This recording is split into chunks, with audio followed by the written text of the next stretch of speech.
Hello everyone. ఈ Saturday మేము జానకంపేట్ లక్ష్మీ నరసింహస్వామి టెంపుల్కి వెళ్ళాము. టెంపుల్కి 4000 ఇయర్స్ చరిత్ర ఉంది. ఈ టెంపుల్ స్టోరీ ఏంటంటే, లక్ష్మీ నరసింహస్వామి అనగానే మనకి ఉగ్ర రూపం గుర్తొస్తుంది.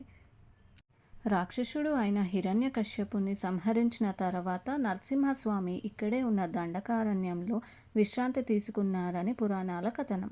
స్వామివారి ఉగ్రరూపం ఋషులు తట్టుకోలేక బ్రహ్మదేవుని కోరగా ఆయన ఆజ్ఞ మేరకు దండకా నది తీరంలో ఉన్న శాలిగ్రామాన్ని తీసుకొచ్చి స్వామివారి నాభి అందు ప్రతిష్ఠించారు. అప్పుడు స్వామివారు శాంతరూపం ధరించారు. అందువల్లే ఈ స్వామివారిని శాలిగ్రామ నరసింహస్వామిగా పిలుస్తారు. టెంపుల్ మొత్తం స్టోన్స్తో కన్స్ట్రక్ట్ చేశారు. కాకతీయ టైంలో ఇంకొంచెం డెవలప్ చేశారు. టెంపుల్ చుట్టూ అన్ని దేవుళ్ళ విగ్రహాలు మనం చూడొచ్చు.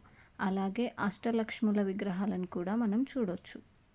నిజామాబాద్ డిస్టిక్ జానకంపేట్ అనే విలేజ్లో లొకేట్ అయి ఉంది. నిజామాబాద్ నుంచి 15 కిలోమీటర్స్ దూరంలో ఉంటుంది. పురాణాల ప్రకారం ఋషులు తపస్సు చేస్తుండగా రాక్షసులు ఆటంకం కలిగించారు. ఋషులు నరసింహస్వామిని వేడగా స్వామివారి ఆజ్ఞ మేరకు అష్టదిక్పాలకులు అష్టముఖ కోనేరు ఏర్పాటు చేశారు. అష్టమితో కూడిన శనివారం ఇక్కడ స్నానం ఆచరిస్తే గ్రహదోషాలు పోతాయని నమ్మకం. ఉమామహేశ్వర స్వామి ఇక్కడ క్షేత్రపాలకులుగా ఉన్నారు.